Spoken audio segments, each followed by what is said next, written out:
Ano ang mangyayari sa business mo sa digital age kung hindi ka present sa social media? Well, sa panahon ngayon, halos lahat ng tao ay nasa social media na bumibili, nag-check ng products and services, naghahanap ng reviews, kumukuha ng inspirasyon at nagko-connect sa brands na pinapahalagahan nila. Nagiging platform din ito para sa networking, education, entertainment at pagbuo ng communities. Ibig sabihin, hindi lang simpleng pagbili o pagkonsulta ang nangyayari online. Nakikita rin ng audience ang culture ng brand and values mo at kung paano ka nakikipag-interact sa iyong community.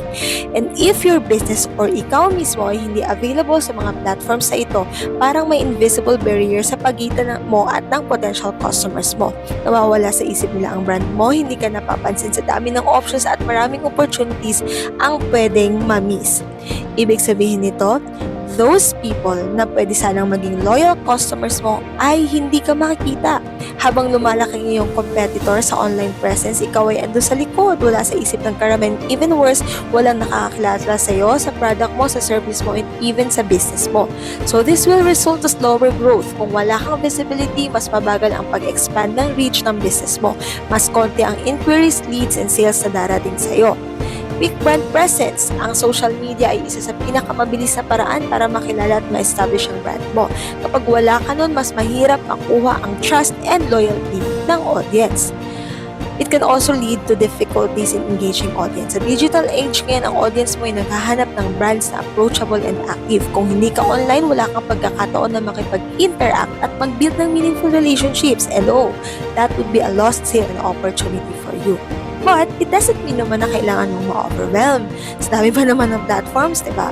But what if I'll tell you, there's a tool na very user-friendly naman na through its social media planner na feature, pwede mong i-schedule at i-upload ang posts mo sa iba't ibang platforms sa iisang dashboard lang. Mas madali, mas efficient at mas consistent ang presence mo. Walang naiiwang post, walang namimiss na engagement at mas maraming oras para mag-focus sa strategy and pag-grow ng business mo. Sa simpleng paraan na to, your visibility is not just increasing, nagiging relevant ka, approachable, and trusted ang brand mo sa audience mo. Think of this, diba? Bawat post na schedule at na-share mo, every engagement na hindi mo namimiss are ways for you to win loyal customers, strong credibility, and exponential growth. Sa simpleng tool and right strategy, mawawala ang invisible barrier, maaabot mo ang audience na dati hindi ka nakikita, and magiging mas impactful ang bawat effort mo sa business mo. So remember this, ang visibility mo sa social media ay ang tulay sa pagitan ng brand mo at ng mga taong pwede mong tulungan. Pwede kang maka-inspire at ma-convert into loyal customers. Well, kung hindi ka present, mawawala ang pagkakataon.